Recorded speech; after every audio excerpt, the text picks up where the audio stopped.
Hello বন্ধুরা, আজ তোমাদের সঙ্গে একটা মিনি ব্লগ নিয়ে চলে এসেছি। এখন 9টা মতো বাজে, কথা ঘুমোচ্ছে, তাই ভাবলাম এই ফাঁকে একটা ভিডিও করে নিই। তো আজকের ভিডিওটা স্পেশালি, সামনেই তো পয়লা বৈশাখ, তোমরা সবাই জানো। তো পয়লা বৈশাখে কথা কি কি উপহার পেয়েছে, তো সেগুলোই তোমাদেরকে দেখাবো। আর তার সাথে তোমাদের দাদাও কিছু জিনিস পেয়েছে, আমিও, তো সেগুলোই তোমাদেরকে দেখাবো।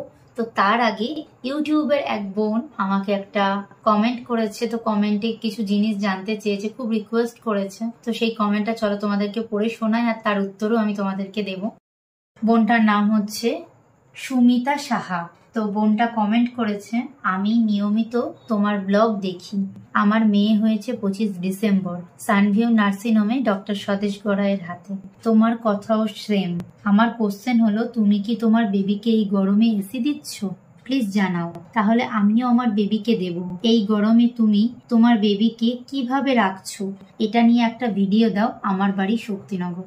তো প্রথমেই তোমাদেরকে বলি, কথাকে আমি এসির হাওয়া দিচ্ছি না। আর ওয়েদারটা তো মাঝে মাঝে খুব গরম, খুব ঠান্ডা এরকম হচ্ছে। এখন যেমন একটু ঠান্ডা, 2-3 দিন আগে খুব গরম ছিল। তো সেই মুহূর্তে কথাকে একটু এসির ঘরে রাখা হয়েছিল, তো ডিরেক্ট এসির হাওয়া দেওয়া হয়নি। তো আমার শ্বশুর মশাই বলল, ঘরের দেওয়ালগুলোকে যদি একটু ঠান্ডা করে রাখা হয়, তাহলে ওকে ডিরেক্ট এসির হাওয়ার মধ্যেও রাখা হচ্ছে না, আবার ঘরটাও একটু ঠান্ডা থাকছে, বেশ কিছুক্ষণ ঘরটা ঠান্ডা থাকবে। সেই ভেবে একদিন এসি চালানো হয়েছিল ঘরে, তো তখন কথাকে অন্য ঘরে রাখা হয়েছিল। আবার এসিটা বন্ধ করার পর কথাকে এই ঘরে নিয়ে আসা হয়েছে। তো তারপর থেকে আর কখনো এসি চালাইনি, আর কথা ফ্যানের হাওয়াই খাই। এখনো পর্যন্ত আর কথাকে কোনো এসি হাওয়ার মধ্যে রাখছি না। তো এটাই বলার। তো তোমারও যদি মনে হয় খুব গরম পড়েছে, তোমার বেবির খুব গরম লাগছে, তাহলে তুমিও এরকম অ্যাপ্লাই করতে পারো। আগে এসি চালিয়ে ঘরের দেওয়ালগুলো, ঘরটাকে একটু ঠান্ডা করে নাও, তারপরে অফ করে, এসি অফ করে তারপরে ওকে আনতে পারো। তো আমি সেরকমই করেছি। আর সবার কাছে যেটা শুনেছি, এসির হাওয়া খুব একটা ভালো না, বাচ্চার ঠান্ডা লেগে যেতে পারে। তো সেই জন্য আমিও আর ভয়ে ভয়ে কোনো এসি ঘরে কথাকে রাখছি না। এটাই বলার। তো চলো তোমাদেরকে দেখাই কথা পয়লা বৈশাখে কি কি উপহার পেয়েছে, আর তার সাথে আমরাও কি কি পেয়েছি।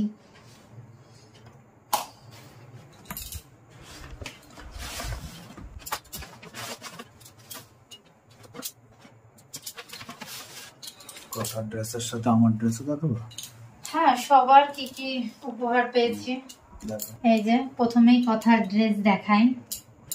এই যে ড্রেসগুলো দেখছো, সব কথাই কথার পিসি দিয়েছে।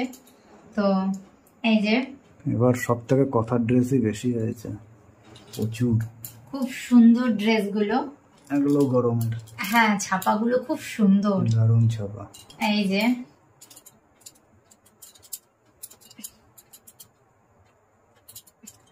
এইগুলো সব দিদি দিয়েছে, মানে কথার পিসি দিয়েছে কথার জন্য। সব কটা ড্রেস খুব সুন্দর। হ্যাঁ, সব কটাই দারুণ। আর দিদি তো এছাড়া আরো দেয়, তো স্পেশালি পয়লা বৈশাখের জন্য এই কটা। এছাড়া তো দিদি কিনতেই থাকে, ওকে দিতেই থাকে। কথা হওয়ার পর থেকে ওর পিসির এটা সেটা দিয়েই যায়। তো তোমরা কমেন্ট করে জানিও কথার ড্রেসগুলো কেমন হয়েছে।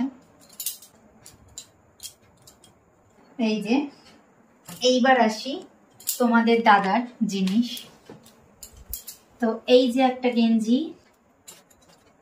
এই একটা গেঞ্জি, এই দুটো হচ্ছে কথার পিসি দিয়েছে কথার বাবাকে। উঠে গেল নাকি? লাফালাফি করছে মনে হচ্ছে, এই যে হাত পা ছুটছে। এই কালারটা সব থেকে ভালো লেগেছে আমার, এই কালারটা দারুণ কালার। আর এটা হচ্ছে কথার ঠাম্মি দিয়েছে কথার বাবাকে। এই তিনটে গেঞ্জি হচ্ছে তোমাদের দাদার জন্য পয়লা বৈশাখে। এখনো হবে, মানে আমার বাড়ি থেকে দেবে, সেটা এখনো আসেনি আমাদের কাছে। আসলে দাদা বাবা কেউ সময় পাচ্ছে না, কিনতে পারিনি। তো ওরা হয়তো এর মধ্যেই কিনে দেবে। তো সেগুলো আবার তোমরা অন্য কোনো ভিডিওতে দেখতে পারবে। আপাতত এই তিনটে হচ্ছে তোমাদের দাদার জন্য, দুটো হচ্ছে কথার পিসি দিয়েছে, একটা কথার ঠাম্মি দিয়েছে। এইবার আমার ড্রেসের তোমাদেরকে দেখাচ্ছি। এই যে এই কুর্তিটা হচ্ছে আমার শাশুড়ি মা আমাকে দিয়েছে, মানে বাবা মা দুজনা মিলেই পছন্দ করেছে। কুর্তিটা খুব সুন্দর আর আমার গায়ে খুব ফিটিংস হয়েছে। তো তোমাদেরকে অন্য কোনো ভিডিওতেই এই কুর্তিটা পরে দেখাবো, আজকে তো সময় হচ্ছে না। এই যে কুর্তিটা দেখো, ভীষণই সুন্দর আর খুব মিষ্টি কালার। পিচ কালার না? হ্যাঁ। আর এই যে দেখতে পাচ্ছ 4টে নাইটি, এইগুলো হচ্ছে কথার পিসি আমাকে দিয়েছে, মানে দিদি আমাকে দিয়েছে পয়লা বৈশাখে। তো এই যে কুর্তিগুলো দেখাতেই, কুর্তি বলছি সরি নাইটি, নাইটির কালার গুলো সুন্দর, খুব সুন্দর কালার। এইটা একটু হালকার মধ্যে আছে, হলেও ভালো লাগতো এটা, এরকম যদি হ্যাঁ এটা যদি কুর্তি হতো খুব ভালো লাগতো। ছাপাটা সুন্দর। এই যে 4টে নাইটি দিয়েছে, এটা নাইটি 4টে কালারই খুব সুন্দর, ভীষণই সুন্দর কালার গুলো। তো তোমরা অবশ্যই কমেন্ট করে জানিও আমাদের ড্রেসগুলো কেমন হয়েছে, তোমাদের পছন্দ হয়েছে নাকি, কোনটা ভালো লাগছে বেশি। তো আজকের ভিডিওটা বেশি বড় করছি না, কথা উঠে গেছে, তো এখানে শেষ করছি, টাটা।